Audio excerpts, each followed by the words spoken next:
Hi നമസ്കാരം. നമ്മൾ ഏറ്റവും ആകാംക്ഷയോടെ കാത്തിരിക്കുന്ന ബിഗ് ബോസ് സീസൺ 8ന്റെ ഏറ്റവും വലിയ അപ്ഡേറ്റ് പ്രൊമോ ആയിട്ട് ഏഷ്യാനെറ്റ് പുറത്തുവിട്ടിട്ടുണ്ട്. ഈ സീസൺ 8ന് ഒരുപാട് പ്രത്യേകതകളുണ്ട്. കഴിഞ്ഞ സീസണിലെ ഒരു സാധാരണക്കാരനായി വന്ന നമ്മുടെ അനീഷ് വലിയൊരു പെർഫോമൻസ് കാഴ്ചവെച്ച് ഒരുപാട് ജനപ്രീതിയൊക്കെ നേടി രണ്ടാം സ്ഥാനത്തേക്ക് എത്തിയതിനു ശേഷം ഒരുപാട് സാധാരണക്കാരെ ബിഗ് ബോസിൽ ഉൾപ്പെടുത്തുക എന്നുള്ള ഉദ്ദേശമായിട്ടാണ് ഇപ്രാവശ്യം ബിഗ് ബോസ് സീസൺ 8 വരുന്നത്. ആ പ്രൊമോയിൽ തന്നെ ലാലേട്ടൻ പറയുന്നുണ്ട്, മഞ്ഞിൽ വിരിഞ്ഞ പൂക്കൾ എന്ന് പറയുന്ന സിനിമ ഇറങ്ങുന്നതിന് മുമ്പ് ഞാനും ഒരു സാധാരണക്കാരനായിരുന്നു. അത് ലാലേട്ടനും ഒരു സാധാരണക്കാരനായിരുന്നു. അതുപോലെ തന്നെ സാധാരണക്കാരുടെ സ്വപ്നങ്ങൾ, അവർക്ക് ഒരുപാട് ഉയരങ്ങളിൽ എത്താൻ ആഗ്രഹമുള്ള ഒരുപാട് ആളുകളുണ്ട്. അവർക്കൊരു വേദി ഒരുക്കുക എന്നുള്ളൊരു ഉദ്ദേശം കൂടി ബിഗ് ബോസ് സീസൺ 8 ഉദ്ദേശിക്കുന്നുണ്ട്. അപ്പോൾ അതൊരു റിയാലിറ്റി ഷോ ആയിട്ടാണ് ചെയ്യുന്നത് എന്നുള്ളതാണ്. അഗ്നി പരീക്ഷ എന്ന് പറഞ്ഞിട്ടുള്ള ഒരു റിയാലിറ്റി ഷോ ആയിട്ടാണ് വരുന്നത് എന്നുള്ളതാണ് പറയുന്നത്. അതായത് ബിഗ് ബോസിന് മത്സരാർത്ഥികളെ തിരഞ്ഞെടുക്കുന്ന രീതിയിൽ നിന്നും വ്യത്യസ്തമായിട്ട് ഒരു ഷോ നടത്തി, ഒരു റിയാലിറ്റി ഷോ പോലെ ഒരു ഷോ നടത്തിയിട്ട് അതിൽ നിന്നും വിജയിക്കുന്ന ആളുകൾക്കാണ് ബിഗ് ബോസിൽ എത്താൻ അവസരം ഉണ്ടാവുക. അപ്പോൾ അങ്ങനത്തെ ഒരു അപ്ഡേറ്റ്സ് ആണെന്ന് പുറത്തു വന്നിട്ടുള്ളത്. ഏതായാലും നമുക്ക് കാത്തിരിക്കാം സീസൺ 8നായിട്ട്. ഇനി നമുക്ക് ബിഗ് ബോസിന്റെ ഒരു ചരിത്രം നമുക്ക് സംസാരിക്കാം. ബിഗ് ബോസ് എങ്ങനെയാണ് മലയാളത്തിലേക്കടക്കം ബിഗ് ബോസ് എങ്ങനെയാണ് വന്നിട്ടുള്ളത് എന്നുള്ളതും, ബിഗ് ബോസിന്റെ യഥാർത്ഥ ഉറവിടം എവിടെയാണെന്നുള്ളതും, എങ്ങനെയാണ് ബിഗ് ബോസ് തുടങ്ങുന്നത് എന്നുള്ളതിനെ കുറിച്ച് നമുക്ക് കുറച്ച് കാര്യങ്ങൾ സംസാരിക്കാം. അതായത് ജോൺ ഡി മോൾ എന്ന ഡച്ച് നിർമ്മാതാവാണ് ഈ ആശയം ആദ്യമായിട്ട് കൊണ്ടുവരുന്നത്. ഈ ആശയം ആദ്യമായിട്ട് കൊണ്ടുവരുന്ന സമയത്ത് ഇതിന്റെ പേര് ബിഗ് ബ്രദർ എന്നുള്ളൊരു പേരിലായിരുന്നു ഇത് അറിയപ്പെട്ടത്. ആ ബിഗ് ബ്രദർ എന്ന് പറയുന്ന ഷോ ഡയറക്റ്റ് കൺവേർട്ട് ചെയ്തതാണോ എന്നുള്ളത് അറിയില്ല. ഞാൻ അത് അതിന് ഇൻസ്പയർഡ് ആയിട്ട് പുതിയ ഷോ ചെയ്തിട്ടുള്ളതെന്നുള്ളത് അറിയില്ല. 1999 നെതർലാൻഡിലാണ് ആദ്യമായിട്ട് ഈ ഒരു ഷോ ടെലിവിഷനിൽ വരുന്നത്.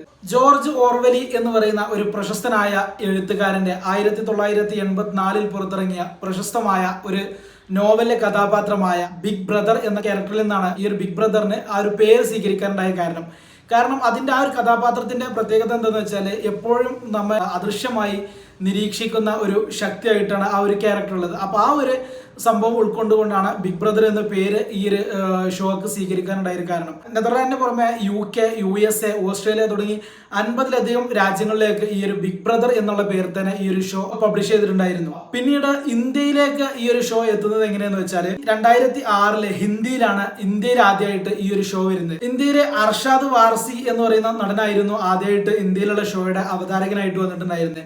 പിന്നീട് അമിതാഭ് ബച്ചൻ, സൽമാൻ ഖാൻ തുടങ്ങിയ ഒരുപാട് ആളുകൾ ബിഗ് ബോസിന്റെ ആങ്കർമാരായിട്ട് മാറിയിട്ടുണ്ട്. ഇന്ത്യയിൽ എത്തിയപ്പോഴാണ് ഈ ഒരു ബിഗ് ബ്രദർ എന്ന് പറയുന്ന ഷോക്ക് ബിഗ് ബോസ് എന്നുള്ളൊരു പേര് സ്വീകരിക്കപ്പെട്ടത്. ഈ ഷോയുടെ ഇന്ത്യയിലെ ഏറ്റവും വലിയ വിജയത്തിന് ശേഷം മറ്റു ഇന്ത്യയിലെ പ്രാദേശിക ഭാഷകളായിട്ടുള്ള കന്നഡ, തെലുങ്ക്, തമിഴ് തുടങ്ങി നമ്മുടെ മലയാളം വരെ ഈ ഒരു ഷോ എത്തി നിൽക്കുന്നത്. മലയാളത്തിൽ സ്റ്റാർട്ടിങ് തൊട്ട് ഈ ഒരു സമയം വരെ, ഇനിയിപ്പോൾ അടുത്ത സീസണിൽ പറഞ്ഞ പോലെ തന്നെ സീസൺ 8 ആരംഭിക്കാൻ പോകുന്നതാണ്.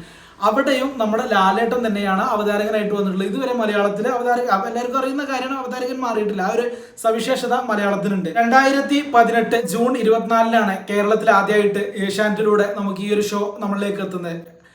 അതിനുശേഷം നിങ്ങൾക്ക് അറിയാവുന്ന പോലെ തന്നെ സീസൺ 1 നമ്മളെ സാബുമോനാണ് വിജയമായിട്ടുണ്ടായിരുന്നത്.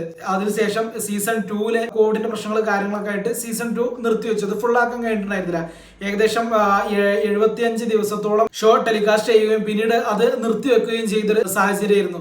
നമ്മളൊക്കെ ഒരുപാട് പ്രതീക്ഷിച്ചിട്ടുണ്ടായിരുന്നു. മറ്റേ ഡോക്ടർ രജിത് കുമാർ അന്ന് വിജയാവും എന്നൊക്കെ വിചാരിച്ചിട്ടാണ് നമ്മളൊക്കെ ചിന്തിച്ചിട്ടുണ്ട്. പിന്നെ മുപ്പര് പുറത്തു പോയി, അങ്ങനത്തെ കുറെ പ്രശ്നങ്ങളൊക്കെ ആയി. അതല്ലാതെ തന്നെ ഈ കോവിഡിന്റെ ഇഷ്യൂ കാരണമാണ് മെയിനായിട്ട് ആ ഒരു പരിപാടി നിർത്തിവെക്കുന്നത്.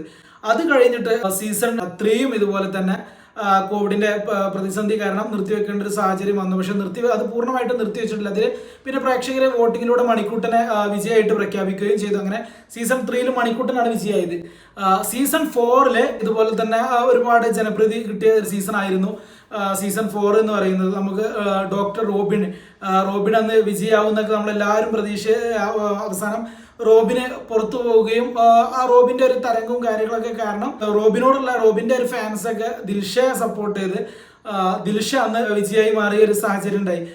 അങ്ങനെയാണ് സീസൺ 4 വന്നിട്ടുണ്ടായിരുന്നത്. പിന്നെ അത് കഴിഞ്ഞിട്ട് സീസൺ 5 നമ്മുടെ അഖിൽമാരാണ് സീസൺ 5 വിജയമായിട്ടുണ്ടായിരുന്നത്. ഈ സീസൺ 5 മുതലാണ് ബിഗ് ബോസിലേക്ക് സാധാരണക്കാരായിട്ടുള്ള ആളുകളെ ഉൾക്കൊള്ളിക്കാൻ എന്നുള്ള തീരുമാനം ബിഗ് ബോസ് ടീമിന്റെ അടുത്തു നിന്നുണ്ടാവുന്നത്. പിന്നീട് നടന്ന സീസൺ 6 വിജയമായി എത്തുന്നത് നമ്മുടെ ജിൻഡോയാണ്. പിന്നീട് നടന്ന സീസൺ 7 വിജയമായിട്ടുണ്ടായിരുന്നത് അനുമോളായിരുന്നു.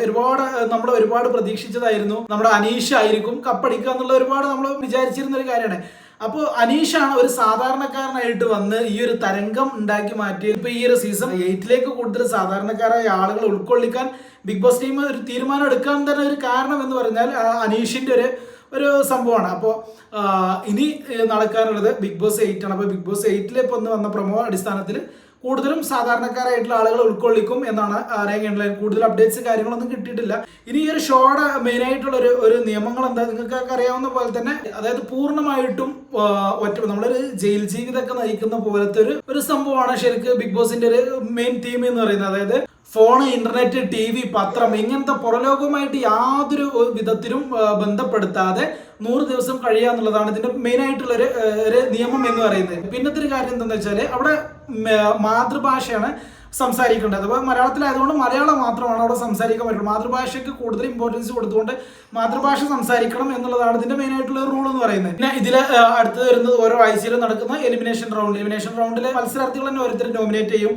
പിന്നെ അതുപോലെ തന്നെ പ്രേക്ഷകരുടെ വോട്ടിങ് കാര്യങ്ങളൊക്കെ ബേസ് ചെയ്തിട്ടാണ് ഓരോരുത്തർ ഓരോ ആഴ്ചയിലും ആരൊക്കെയാണ് പുറത്തു പോകേണ്ട കാര്യങ്ങളൊക്കെ തീരുമാനിക്കുന്നത്.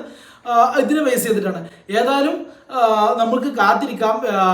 സീസൺ 8 നമുക്ക് എന്റർടൈൻ ചെയ്യാൻ പറ്റുന്ന വലിയ ഷോ ആയി മാറട്ടെ എന്ന് നമുക്ക് ആശംസിക്കാം.